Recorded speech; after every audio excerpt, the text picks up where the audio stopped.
Ensuring that internet services are provided for citizens throughout the country is a grand move, but it would not benefit the government or the people if they cannot utilize the technology that they have access to, especially those in the hinterland, remote and poor communities. That's according to Chairman of the National Data Management Authority, Floyd Levi, who is spearheading the project of implementing ICT hubs across the length and breadth of Guyana. The e-services now, that is very important because many of our residents, again, because of where they're living and their economic status, they do not have the capacity to actually consume government services when it goes online. You know, many of our citizens have difficulty filling forms manually, passport forms and immigration forms and so on.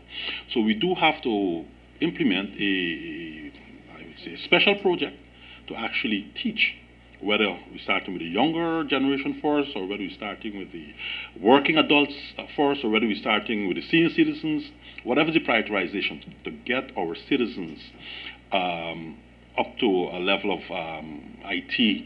Meanwhile, according to Minister of Public Telecommunications, Catherine Hughes, training in the hinterland, remote and poor communities need to commence as quickly as possible so as not to affect the pace at which government wants to move with ensuring citizens can use technology and internet access to benefit themselves and their communities. We are confident that in 5 years' time, you will begin to see the results.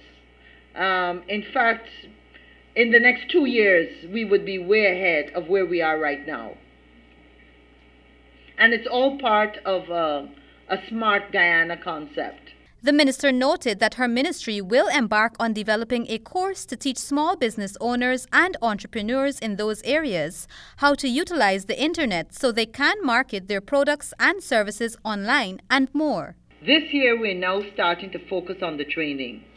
Because at those ICT hubs, we are going to start to identify that there are a couple of women, for example, in the community that have great business opportunities. They might be making pepper sauce, it could be hammocks, it could be anything.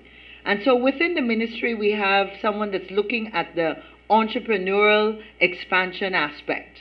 Reporting for HGP Nightly News, I am Kristen Macklingam.